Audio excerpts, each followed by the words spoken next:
Okay, take three. All right, part three. Part three. Raised by Wolves. Season 2, episode 2. Part 2 was the last video. You dig? Spoiler alert.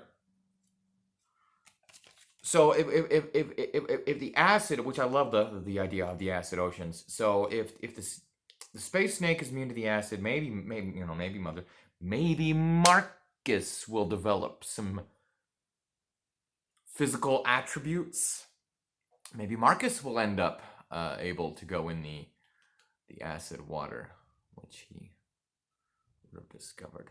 I love all the design of everybody. I mean, obviously we saw in season 1 briefly in the flashbacks, but we're getting a lot more of it now with the atheist design and their armor being very medieval, especially the helmets, just like the classic castle Lego sets. Not that I like Lego, but it's good stuff. Acid setup. Look out. Don't lock yourself in a thing that the snake's gonna pull into the acid, and you will burn alive to death.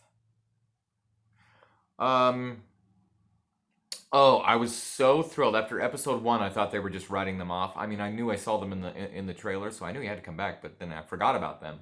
But then there, the Mithraics are back. Our little band, our little group of Mithraics that we know from season 1. With the one guy, oh yes, he covers me as well. And what did you think about my father? And that guy, I really like that guy.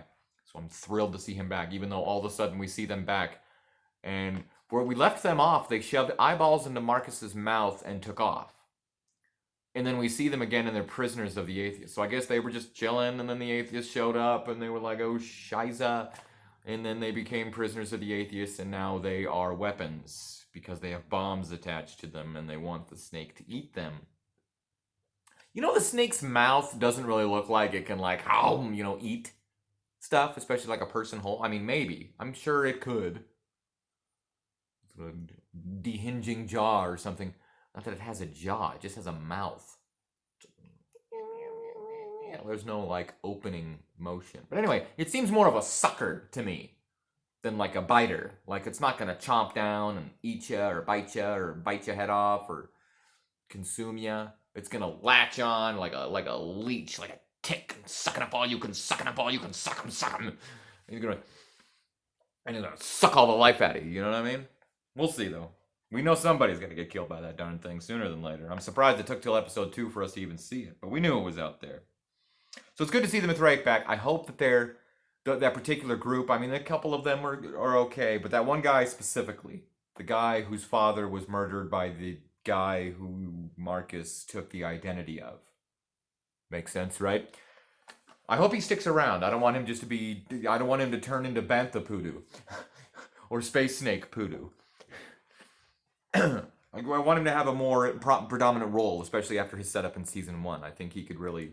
He's got some stepping stones ahead of him if they don't just waste his character and kill him. And kill the others. Kill that old weird lady. Finish the recitation. Finish the recitation. Yeah, you can get rid of her. Lastly, I'll close on this note, just as the episodes did. I couldn't help but notice... I don't know if this was intentional or if this is going to be a theme or maybe perhaps episode 3. We'll find out. But I couldn't help but notice that episode 1 ended with fire. When he set the Soul logo on fire in their yard. That's like some KKK stuff. I tell you, those religious people, they get pretty nuts, It's my way or the highway. Like, that doesn't sound very pure to me. Don't get me started, that's a whole nother conversation. We need a lot of philosophical debates when it comes to this show. And this, I can't keep messing with this, with the time and the storage. I think I should start doing these live. I'm gonna have to look into the whole live situation, just for the sake of, I can ramble till I'm done and then have the video there. Instead of worrying about, and then I gotta go post part 1, and then I'll have room for part... Yeah. So I'm gonna look into that from now on, because I don't like doing 3 parts for 1 episode. But apparently I got a lot to say. about this show. I thought each episode would take me a couple of minutes to talk about. Nope.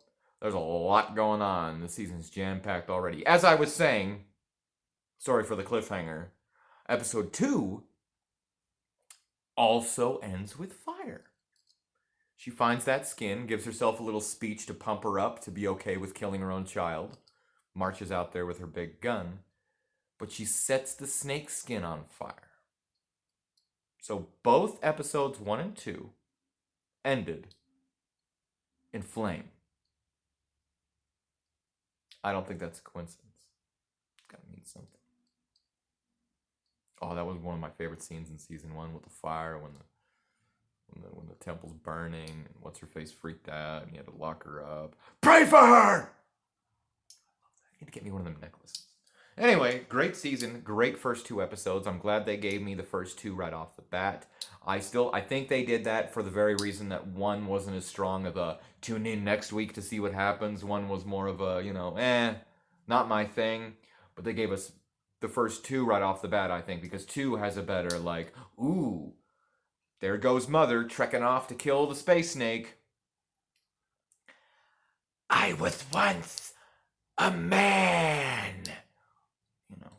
And let's see what happens. They're going to throw down next episode, or is it going to be dragged out, or going to be some sidetracking? Is she going to run into somebody else? Ooh, maybe she'll... Because now the android is with the kids. It's just a matter of time before Marcus and his worshippers come across the atheists, and we're going to have a grand old time. And I guess when Marcus ran into the one atheist, he just took off, saw the ship, and took off. He didn't have to worry about, so he didn't really interact with any of them after that. Anywho... My name was Larry. That's all I got to say.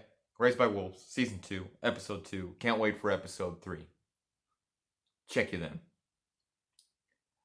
I'm just kidding, I've always been a snake.